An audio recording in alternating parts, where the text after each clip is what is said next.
চাহ উদ্যোগে 200 বছৰ পৰিধি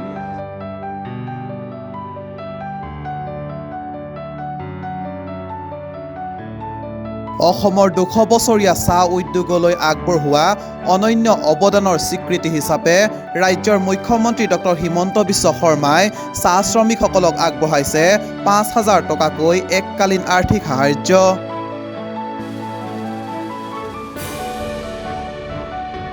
মুখ্যমন্ত্ৰীগৰাকীয়ে সমগ্ৰ ৰাজ্যত উদ্বোধন কৰা এটিকলি দুটিপাত আঁচনিৰ অধীনত চেক বিতৰণী অনুষ্ঠান ভাৰ্চুৱেলি প্ৰদৰ্শন কৰা হয় বোকাজানৰ নাম্বৰ নদী চাহ বাগানৰ প্ৰেক্ষাগৃহত।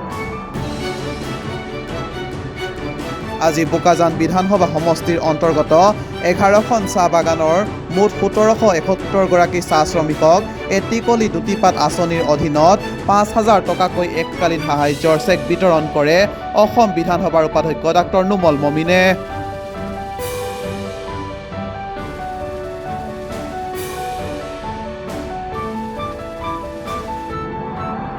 উক্ত সভাত কাৰ্বি আংলং স্বায়ত্তশাসিত পৰিষদৰ পৰিষদীয় সদস্য মুকুট মহন্ত শ্ৰৱণ তেলেঙা, কাৰ্বি আংলং জিলাৰ জিলা আয়ুক্ত আৰণ্যক শইকীয়া, বোকাজানৰ মহকুমাধিপতি কাকুমণি শইকীয়াকে আদি কৰি কেইবাগৰাকী বিষয়ববীয়াসহ শ্ৰমিকসকল উপস্থিত থাকে।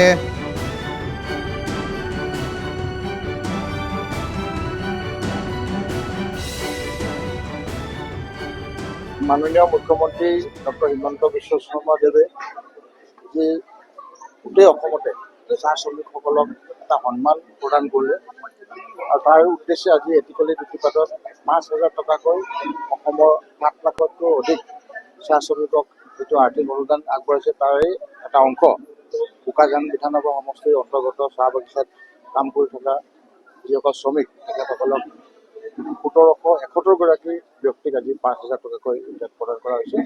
আৰু মই বোকাজানবাসীৰ ৰাইজৰ হৈ মুখ্যমন্ত্ৰী ডক্টৰ হিমন্ত বিশ্ব শৰ্মা ডাঙৰীয়াক ধন্যবাদ দিছোঁ যে ইমান মহৎ কাৰ্যসূচীত তেখেতে আগবঢ়াই গৈছে। আজি অসমৰ চাহ জনগোষ্ঠী মুখ্যমন্ত্ৰী ডক্টৰ হিমন্ত বিশ্ব শৰ্মা ডাঙৰীয়াৰ নেতৃত্বত সন্মান পাইছে আৰু গৌৰৱেৰে তেখেতসকলে জীয়াই থাকিবলৈ কাৰণে এটা সুবিধা পাইছে। সেইকাৰণে মুখ্যমন্ত্ৰী ডাঙৰীয়াক ধন্যবাদ দিছোঁ। আগন্তুক দিনত যি ধৰণৰে অসমৰ চাহ জনগোষ্ঠীৰ হৈ কাম কৰিছে তেখেতে তেনেধৰণৰে কণ্টিনিউ কৰি গৈ থাকক আৰু চাহ জনগোষ্ঠীসকলৰ কাৰণে কৰিবলগীয়া আৰু বহুত কাম আছে।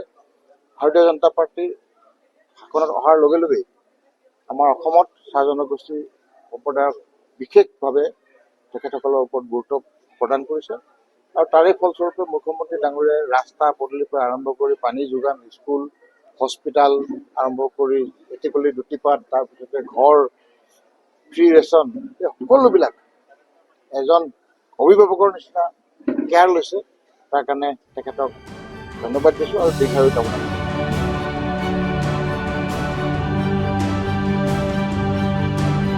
News x report, news 12 Assam north east.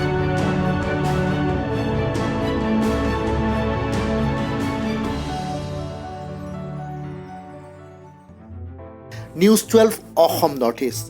যাত্ৰা আমাৰ অবিৰত, সংকল্প অপ্ৰতিৰোধ্য।